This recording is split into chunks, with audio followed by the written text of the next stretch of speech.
Like, okay, let me get him. Then I went, instead of, I was going to do leg extension, right? But instead of doing leg extension, I sat backwards on the leg curl, on the line leg curl machine. Basically laid on my back, put my feet on under the rest, and just extended like this far. That's all I could do. I did like, you know?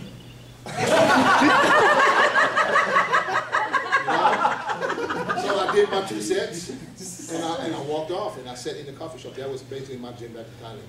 So I'm in the coffee shop, and then I see these 2 guys just standing in front of the leg curl, like, you know, the leg extension's right next to it. So, and they ended up both on the back. Yeah,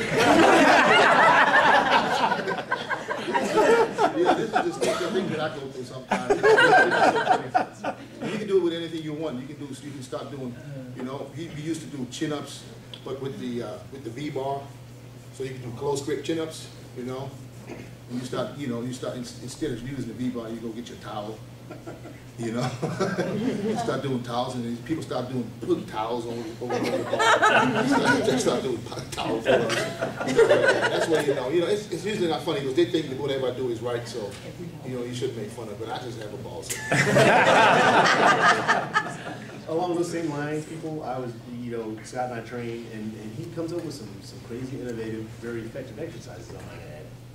And we got a couple of special individuals in our gym that like to copy the same thing. I'll be damned if I come there next day and they're trying to explain it to their buddy like they invented it. Yep. We gotta go get some pink gloves and start training with those and see what happens. It's like, gloves increase your strength like crazy. It's just to see if they do that, because it's like, man, come on, really? I mean, we're not doing anything different than you guys are. For the most part, other than the numbers in the book, we're training the same way, just smarter. Our range of motion might be limited due to muscle size and all that. No real big secrets. I'm waiting for YouTube videos of people lying around. After this video comes out, people lying around on the couches on Tuesdays eating like this, you know? But it's the truth. I'm not lying. I was laying in bed all day, and she'll wake me up, and I fall asleep in between meals. She wakes me up, and she put the meal right on the bed. That was back in the days. I don't do that no more. She put a stop to that. I used to do it really. It had nothing to do with me being lazy. It's just, I don't know. I was just so tired. Rusty, you got a favorite experience? Well, I don't know. I used to work at all energy office in the nighttime, the midnight shift, because it was open 24 hours. And I think I saw every gym accident could ever possibly be. People would go out drinking and they decide they want to go lift. Oh, man. And then they'd come into the Nautilus, and of course they would proceed to injure themselves. And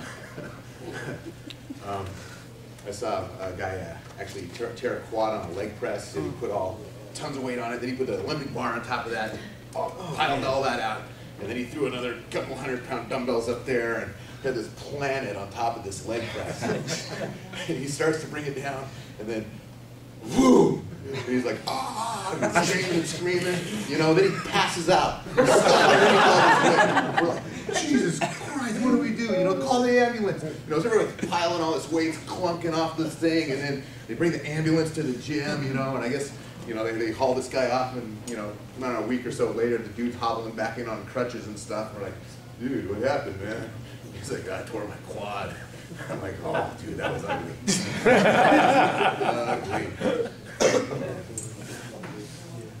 Everybody's probably seen those individuals in there that was funny, besides the funny gym stories. You've seen the guys in there who've done workouts without collars. Safety, the safety collars on there. Jumping a squat. Pretty much every one of them has seen some type of accident. When you guys have seen that or seen it across the gym, you've probably even done it. Of the not putting the collars on the bars and having to dump weight, or bumped into somebody and something dumps off the side. Besides that, we saw a guy at our gym not too long ago. It wasn't that, he didn't dump the weight, but here it is. If you're trying to impress somebody, do what you can do. Don't put on an exorbitant amount of weight to try to impress them, because what happens, especially on bench press, well, that's a dangerous exercise as it is. You crush your chest, your throat, whatever. Guy he got like one sloppy rep in and racked it. Decided he was going to add on another like 50 pounds on top of that. And They were in the gym? Yes, I Yeah, was. she was. And we He saw brought it coming, we down. saw it I was coming. like, oh, damn it, baby, he's gonna so mess himself up. Down, could not get the bar back up, proceeded to roll it down. Then he had to His sit body. up. He had to All the sit way, up. oh man, all the way onto the floor. Man, I was like, oh. Wow. Because it really get bruised up. That had to hurt everything going down. It was probably, probably 235 pounds.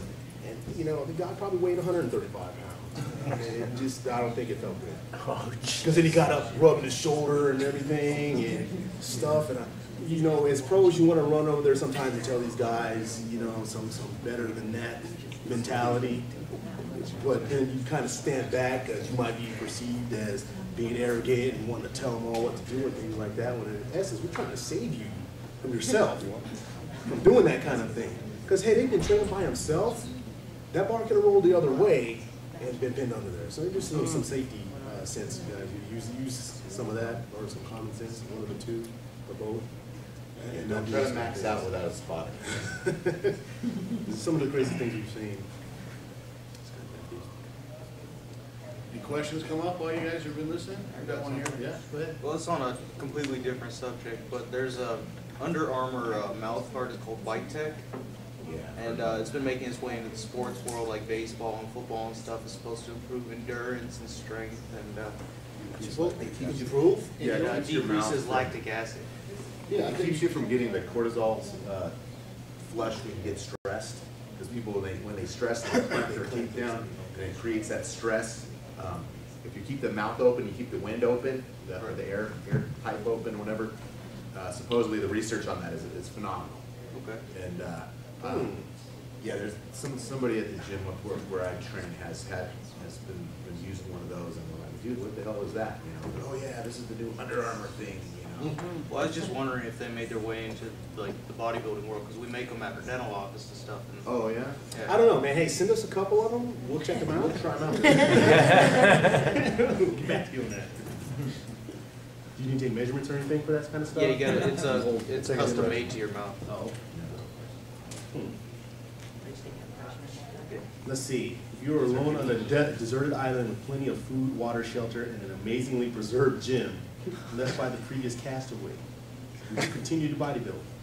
Yes. Yeah, because here's the thing. For me, if that question came up and then I was in that predicament and I was on that island, no, you have no one to impress. However, if you keep in the hope alive that you're going to be rescued, I'm sure by that time, whatever indigenous species is on that island would probably, become part of my, I don't know, my genetic makeup. And I'd be some freak by the time they rescued me, so I'd be like genetic. My arms would probably go in a little more, so I would be a little T-Rex. So by the time they rescue me, it would be kind of crazy. I do what I can. They find this crazy gym, and then I have this really jacked house that I built. So I would still do it. I would have nothing else to do, I guess. What else is there? There's no club, there's no pub. I just want to train. That's